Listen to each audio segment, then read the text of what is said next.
Bismillahirrahmanirrahim. Assalamualaikum warahmatullahi wabarakatuh.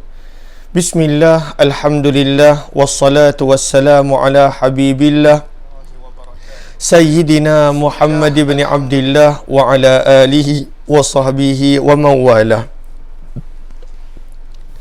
Allahumma rabbi syrah lana sudurana wa yassir lana umurana wahlul 'uqdatam min alsinatina yafqahu aqwalana. Allahumma faqqihna fid din wa 'allimna at-ta'wil. Allahumma alhimna marashida umurina wa a'idhna min shururi anfusina birahmatika ya rabbal alamin. Walhamdulillahi rabbil alamin. Ahlan wa sahlan wa marhaban bikum. Apa khabar sahabat-sahabat semua? Salam pertemuan dalam pertemuan Hayati Quran siri yang ke-417 bersama dengan saya Umar Aziz pada pagi ini. Moga-moga setiap daripada kita dipermudahkan urusan oleh Allah, setiap daripada kita diberikan bimbingan hidayah, dan moga-moga hari ini menjadi lebih baik daripada semalam insya-Allah. Ahlan Nur Hayati Yahya, Zimah Don, Zahara Alias, Norazia Mukhtar, Hardi Suhaimi, Azima, Rozana Aziz, Rosmah Shima, Nurahim Sharif, Laila Umar, Saadiyah Hassan, Zahara Alias, Aminah Hitam, Habibah Abdul Aziz, Syamsiah Salih, Zuraida Siddiq, kemudian Sundar Jain, Rosnah Sharif, dan juga Zakia Muhammad Nin, Habibah Abdul Aziz, Muslimah Mahmud Pifah, kemudian Nur Wafim Nur, Azima, Nurini Mustafa, Nasirun Ori, Hajrah Zai, dan juga Salina Muhammad Nur. Ahlan kepada semua. Waalaikumsalam warahmatullahi wabarakatuh kepada semua yang memberi salam. Terima kasih kepada sahabat-sahabat semua. Mohon je sebaik untuk bantu share, bantu untuk kongsi, bantu untuk sebar luas tak rakan-rakan yang lain. Moga-moga lebih ramai yang beroleh manfaat insya-Allah. Hari ini kita nak sambung pada ayat yang keempat. Sebelum itu, mohon sahabat-sahabat catatkan Hayati Quran siri 417, muka surat 151, surah yang ketujuh, surah Al-An'am, bermula daripada ayat yang keempat. Ahlan kepada sahabat-sahabat yang baru join, mohon jasa baik untuk bantu share, bantu untuk kongsi, bantu untuk sebar luas, dan juga tag rakan-rakan yang lain. Ahlan kepada semua. Adakah suara saya jelas pada pagi ini? Lalu mohon maklum balas. Saya harap suara saya adalah jelas, mudah-mudahan insya-Allah. Jom kita lihat ayat yang keempat dan kelima. Kita cuba untuk baca dua ayat pagi ini. Pada muka surat 151, surah yang ketujuh, ayat yang keempat. Firman Allah Subhanahu wa taala, A'udzu billahi minasyaitonir rajim. Wa kam min qaryatin ahlaknaha faja'aha ba'suna bayatan aw hum qailun. Ayat yang kelima. فَمَا كَانَ دَعْوَاهُمْ إِذْ جَاءَهُمْ بَأْسُنَا إِلَّا أَنْ قَالُوا إِنَّا كُنَّا ظَالِمِينَ. Kita cuba untuk baca kedua ayat ini insya-Allah. Lalu ramai yang kata jelas, terima kasih. Hargai sangat-sangat apa feedback daripada sahabat-sahabat. Allahumma salli ala Sayyidina Muhammad. Ahlan Bandar Baru Bangi jelas, daripada Johor Rashidah jelas, daripada Seri Kembangan Nurahim, daripada Kuala Pilah Habibah. Lalu ramai yang kata jelas. Terima kasih di atas maklum balas yang diberikan. Maka pada ayat yang keempat, kita lihat ayat yang keempat dahulu. Pada ayat yang keempat, maka kita lihat sebenarnya pada ayat yang keempat, selepas daripada kita baca ayat yang pertama, Allah datangkan perkataan yang biasa digunakan oleh masyarakat Arab pada ketika itu, yang berbangga dengan tingginya sastra bahasa Arab mereka, dengan tingginya pengetahuan mereka, sehingga mereka boleh membaca tulisan tanpa perlu titik, apatah lagi baris. Maka itu keadaan sastra bahasa Arab pada waktu itu. Maka Allah mulakan ayat yang pertama sebagai mukjizat untuk menjadikan orang-orang ini merasa diri mereka sebenarnya lemah.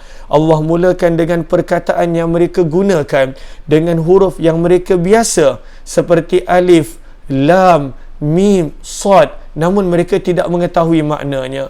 Kemudian ayat yang kedua menerangkan tentang agungnya Al-Quran, tentang pada waktu itu mulianya baginda Nabi SAW yang diberikan dengan Al-Quran, dan di mana Al-Quran menenangkan Nabi, fala yakun fi sadrika harajum min, bahawa janganlah Nabi SAW merasa sempit dan merasa berat disebabkan Al-Quran, kerana tujuan Al-Quran ini adalah untuk memberi peringatan khususnya kepada orang-orang yang beriman. Seterusnya pada ayat yang ketiga yang kita dah baca semalam, bagaimana Allah menyuruh kita pada waktu itu untuk mengikuti, untuk pada waktu itu beramal dengan apa yang ada di dalam Al-Quran. Dan pada waktu itu jangan ikut jalan yang lain. Bererti orang yang tak ikut Al-Quran, dia akan tergelincir pada jalan yang membawa kesesatan. Maka firman Allah, dan janganlah kamu ikut selain daripada jalan Al-Quran, jalan Allah. Dan pada waktu itu Allah ingatkan, namun malangnya amat sedikit yang mengambil pengajaran. Apakah yang kita nak baca pada ayat yang ke-4 dan 5 ini? Maka pada ayat yang keempat dan kelima, Allah Subhanahu Wa Taala datangkan peringatan, namun dengan cara pada waktu itu amaran. Peringatan dengan cara inzar, dengan cara amaran. Yang mana Allah Subhanahu Wa Taala bawakan pada ayat yang keempat dan kelima sebahagian kecil daripada azab yang Allah timpakan, yang Allah turunkan kepada mereka-mereka yang pada waktu itu berlaku zalim terhadap diri mereka dengan memilih untuk tidak mengikut perintah Allah, tidak mengikut apa yang disuruh oleh Allah. Mereka mengabaikan kitab Allah, mereka mengabaikan perintah Allah. Lalu pada ayat yang keempat dan kelima, Allah membawakan cebisan kecil azab-azab yang Allah pernah turunkan kepada umat-umat sebelum daripada umat Nabi SAW sebagai peringatan kepada umat Nabi SAW supaya tidak berlaku zalim ke atas diri sendiri dengan menolak perintah Allah, dan supaya pada waktu itu tidak sombong. Firman Allah Subhanahu Wa Taala, wa kam min qaryah. Firman Allah, wa terjemahnya dan, kam terjemahnya adalah berapa banyak, wa kam dan berapa banyak, min daripada, qaryah negeri-negeri. Qaryah di sini maksud asal qaryah adalah tempat berkumpulnya manusia.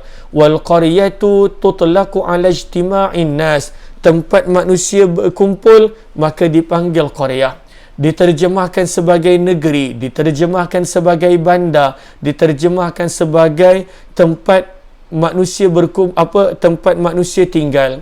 Maka firman Allah, wa kam min qaryah, dan berapa banyakkah negeri. Disebut negeri tetapi sahabat tulis dalam kurungan penduduknya, kerana negeri itu pada waktu itu bukan Allah nak seksa mana-mana negeri. Allah pada waktu itu nak menghukum dan menyiksa penduduk yang tinggal di negeri tersebut. Maka dalam kurungan letakkan terjemahan penduduk. Wa kam min qaryah, dan berapa ramai dan berapa banyak daripada negeri-negeri. Apakah yang berlaku kepada mereka? Allah Subhanahu Wa Taala tegaskan, ahlakna, kami telah binasakan, kami telah binasakan mereka. Wa kam min qaryatin ahlaknaha. Firman Allah, dan berapa banyak negeri daripada negeri-negeri yang kami telah binasakan mereka. Kenapa Allah membinasakan penduduk negeri tersebut? Jawapannya nanti kita akan baca pada penghujung ayat yang kelima, iaitu pada perkataan yang terakhir, zalimin, disebabkan kezaliman mereka, disebabkan sombongnya mereka, disebabkan perbuatan mereka sendiri. Lalu jawapan kepada persoalan kenapa Allah membinasakan penduduk sesuatu negeri, kenapa Allah membinasakan penduduk sesuatu tempat, jawapannya nanti kita akan baca pada penghujung ayat yang kelima. Jawapannya adalah zalimin, kerana kezaliman, kerana perbuatan mereka sendiri. Maka pengajaran yang pertama yang mana kita boleh dapat pada bahagian wakam min qaryah, pengajarannya adalah untuk Allah membinasakan sesuatu penduduk negeri, untuk Allah Subhanahu wa taala menurunkan azab dan seksa untuk penduduk sesuatu negeri, negeri besar, ramai orang, maka itu bukanlah sukar untuk Allah, itu bukanlah berat untuk Allah, itu bukanlah sesuatu yang mana pada waktu itu Allah tak mampu untuk lakukan. Sebab itu kita buka surah Fatir, kita dah buka beberapa kali ayat ini, tetapi untuk peringatan lagi dan lagi kepada kita supaya jangan kita berani mencabar Allah Subhanahu wa taala. Kita buka pada surah Fatir, ayat yang muka surat yang ke-436. Kepada yang ada Quran, yang tak ada Quran maka sekadar bantu di ruang catatan. Maka pada muka surat Allahumma salli ala Sayyidina Muhammad 436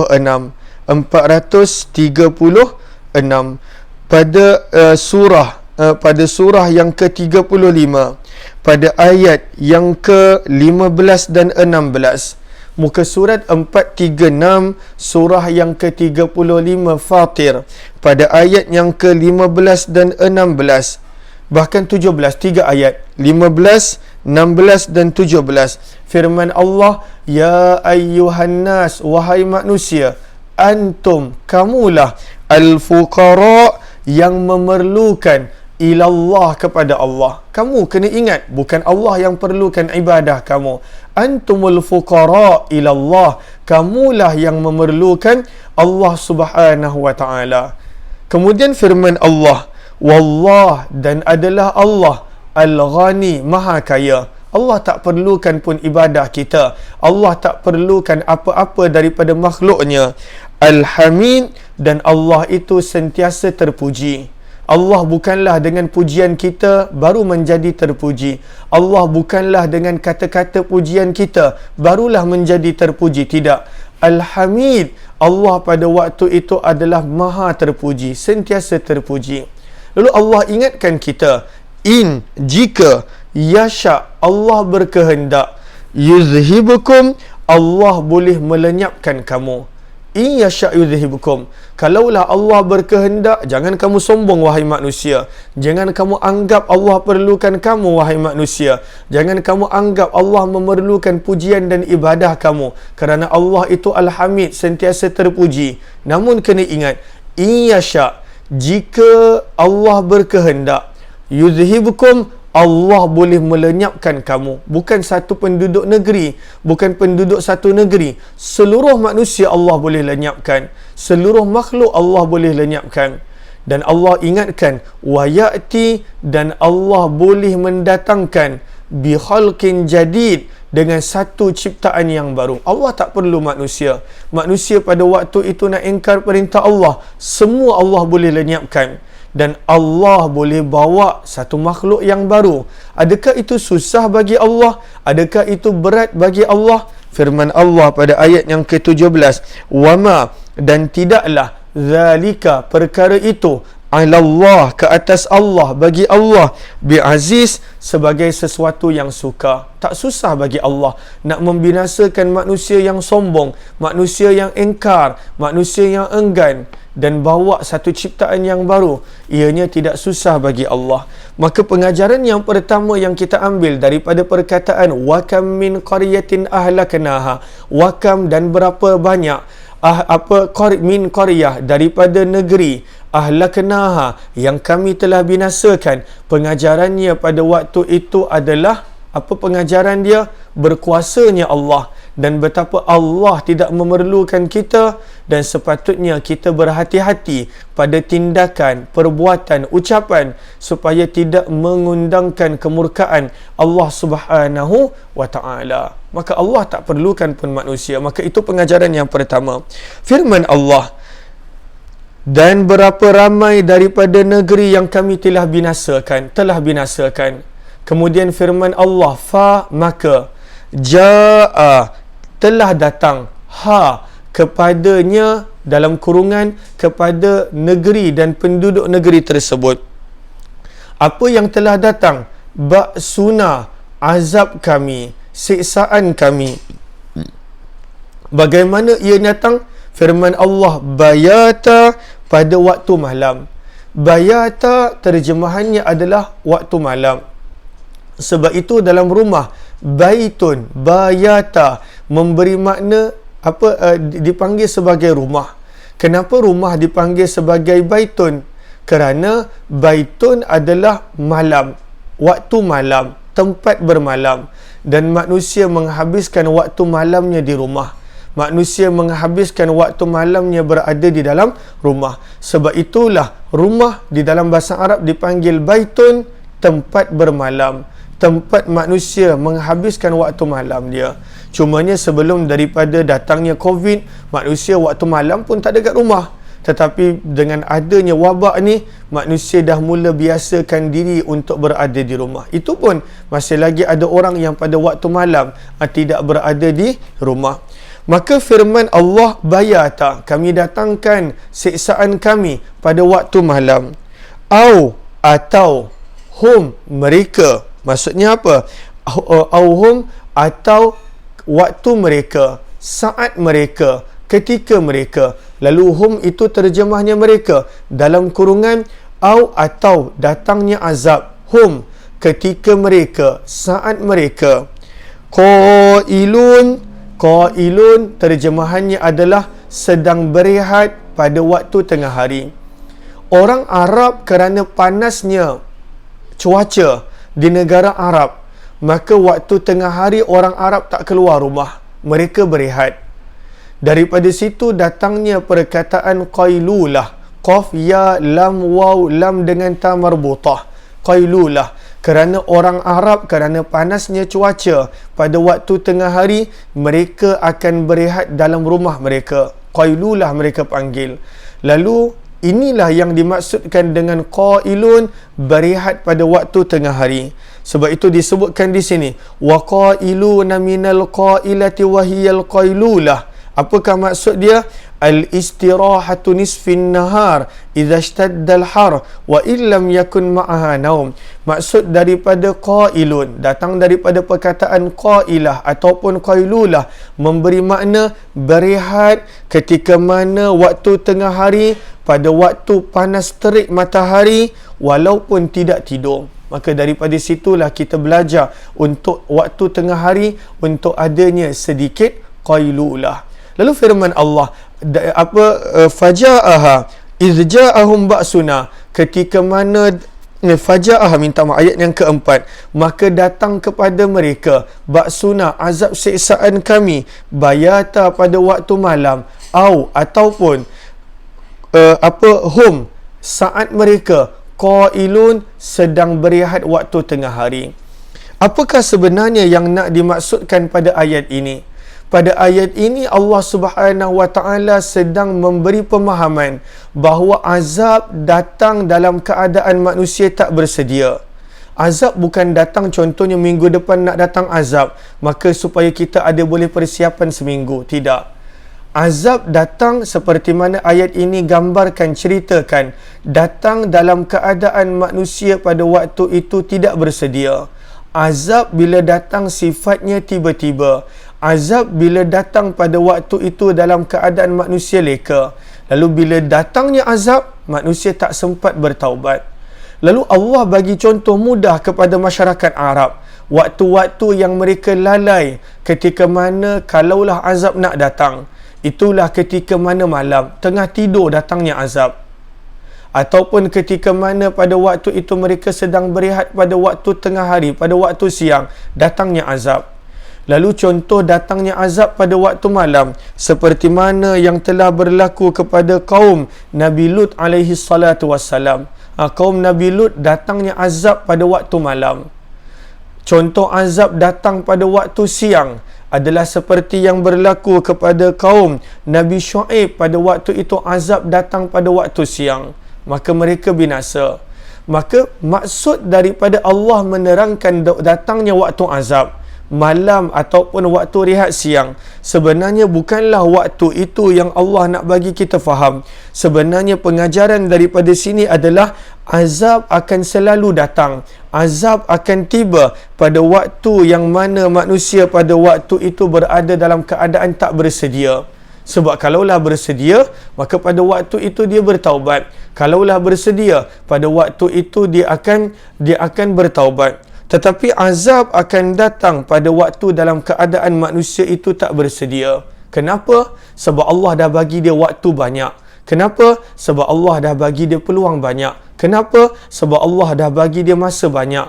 Maka bila datangnya azab, bila datangnya hukuman, dalam keadaan dah tak ada waktu yang tinggal untuk dia, dalam keadaan pada waktu itu akan dihukumnya dengan seberat-berat hukuman.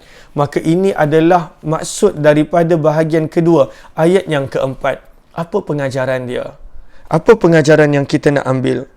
Pengajaran daripada ayat ini yang kita nak ambil adalah orang yang berakal, dia tidak menunggu datangnya azab untuk dia bertaubat. Orang yang cerdik, dia tidak menunggu datangnya pada waktu itu penghujung usia baru dia nak bertaubat. Sebab itu sabda Nabi SAW, Al-Kayyis, orang yang cerdik, Mandana adalah orang yang melakukan persiapan dirinya untuk selepas kematian. Al-Kayyisu Mandana nafsah wa amila lima ba'dal maut. Itu orang yang cerdik. Orang yang tak cerdik, dia tak tunggu hujung-hujung last minute baru dia nak buat tindakan. Orang yang cerdik adalah untuk akhirat dia, sekarang dia buat. Untuk keredaan Allah, sekarang dia buat. Perkara yang mendatangkan murka Allah, sekarang dia tinggalkan.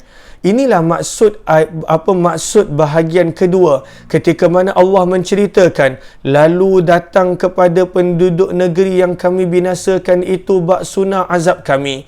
Bilakah datangnya azab kami bayata pada waktu malam, atau datangnya azab kami kepada mereka qailun ketika mana mereka berehat pada waktu tengah hari. Maka datangnya azab pada waktu itu nak menunjukkan datang pada waktu manusia tak bersedia, datang dalam keadaan manusia tak sangka. Kenapa azab datang dalam keadaan manusia tak sangka dan bersedia? Nak memberi peringatan, nak memberi pengajaran, nak memberi pada waktu itu amaran bahawa hendaklah bersedia sebelum datangnya azab dengan bertaubat. Janganlah nak tunggu azab baru pada waktu itu nak bertaubat, baru pada waktu itu nak beramal.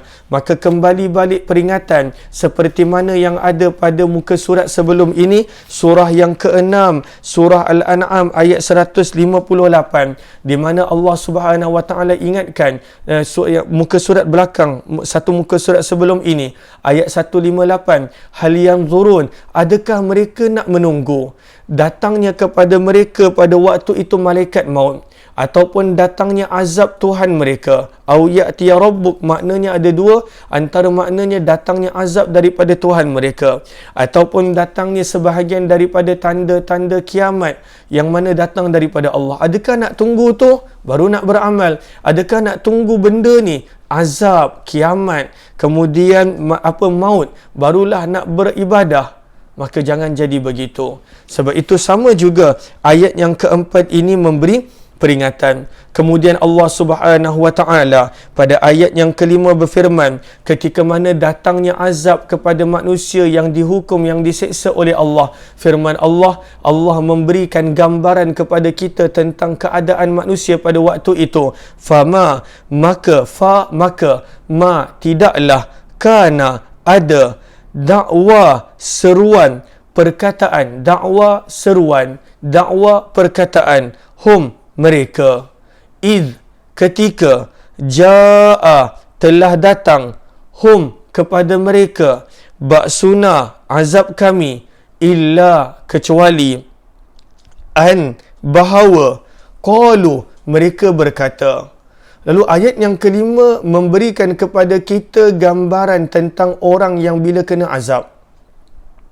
Orang yang bila datangnya siksaan Allah, ketentuan Allah secara tiba-tiba, yang mana dia tak sempat bertaubat, dia tak sempat nak menjadi baik, dia tak sempat pada waktu itu. Bukan tak sempat, dia tak ambil peluang. Sempat tu usia sepanjang-panjangnya Allah berikan kesempatan. Dia sendiri yang abaikan, dia sendiri yang lalai. Maka firman Allah memberi faham kepada kita situasi orang-orang yang pada waktu itu bila datangnya azab secara tiba-tiba, ketentuan Allah secara tiba-tiba. Firman Allah, keadaan mereka pada waktu itu adalah fama kana da'wahum idz ja'ahum ba'suna illa an qalu. Maka tidaklah perkataan mereka, seruan mereka ketika mana telah datangnya kepada mereka azab kami, kecuali bahawa mereka hanya mampu berkata. Apa yang mereka katakan? Inna kunna zalimin. Inna, sesungguhnya, dengan penuh penegasan, kunna, adalah kami, zalimin, daripada kalangan orang-orang yang berlaku zalim. Maka apakah maksud daripada ayat yang kelima? Maksud daripada ayat yang kelima merupakan pengajaran yang ketiga untuk kita, adalah manusia bila pada waktu itu datangnya ketentuan Allah dan pada waktu itu dah tertutupnya pintu taubat, barulah pada waktu itu dia nak menzahirkan penyesalan, tahassur, nadam. Maka Allah sebut, kebanyakan manusia bila tibanya azab kami, inilah ucapan mereka, tak ada yang lain.